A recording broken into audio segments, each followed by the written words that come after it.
welcome to our next video in our series about how to stream using OBS and setting up streams for your church or maybe for your personally. If you're streaming to YouTube or Facebook or any of those platforms, hopefully you can find some value in this series and in this video. Today we're going to talk about how to stream to Facebook. So let's go ahead and take a look. So here we are on our Facebook page for this church, Central Baptist Church, and to go live on Facebook is pretty simple. All you got to do is press this Create Live button right here, and once you click on that, you're going to be taken to this page where you can adjust some settings for your live stream, and here's a couple settings to automatically get you started up and running. If you're about to just go live, you can go live, or you can schedule a live video.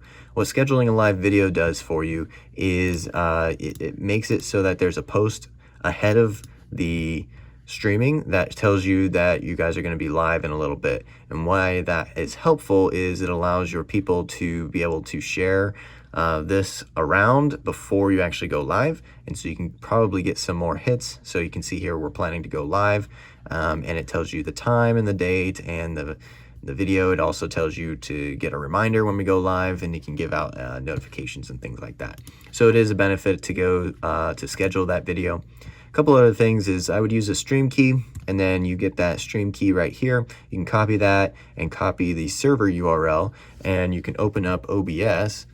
And just like we did for the YouTube streaming in our previous video, you can do the same thing here. You just hop over to Facebook Live. The server will be the default server because that's this server URL. And you just paste your stream key in here. And then whenever you go live from OBS, it'll pick it up right over here. And then you can tell it to go live, or if it's a scheduled event, it'll just go live automatically once it starts finding that it has a video coming through. One thing, if you're constantly streaming to Facebook, is to use this persistent stream key. What this is that the stream key won't ever change. It'll always be this stream key, and you won't have to continually change it every time you go live. If you turn that off, you'll just get a new stream key each time, and you just have to go into OBS and update that stream key before you go live so that it's going live to the right stream. A couple other options that it's got here is the stream. You can make it so that it ends the live video when you stop the OBS stream. You can allow or disable embeds. You can adjust some viewing options. Some good comment restrictions would be to turn on this restricted thing and the protected one, because then people won't be able to comment unless they have an account that's at least 2 weeks old and they've been following you for at least 15 minutes. So that kind of decreases on the spam side of things. And then another good thing here is the feature link. We've used this pretty well for sending out a link to our website. And the thing is, though, that you're going to have to have somebody here clicking it, and then it'll pop up on the Facebook live video just for like 10 seconds or something, or 20 seconds, and then it'll go away, and then you just do it again.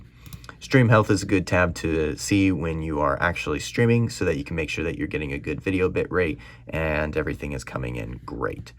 So let's go ahead and set this up. So we'll have it post to Central Baptist Church, and then you put in a title, and then you put in the description of it. And I would suggest doing something. I've got one here set up for our next event, and I can show you what ours will look like. So you put in the title. Again, if your pastor has titles for the services beforehand, that'd be great, and that'll help you be able to put that in here so that it's a little bit more descriptive. If not, you can just use the date and the service schedule. So this is Sunday evening, and then something about your church, and then again there, and maybe a bulletin, maybe a passage. Of course, all of this can be edited after the fact, but it's good to have that all in here. And then your pastor's name. Something else that's nice in here is to do this check-in thing. So I can check in at Central Baptist Church, and then I'm going to do activities attending Central or attending church, and it kind of puts this nice post out there. It says, Central Baptist Church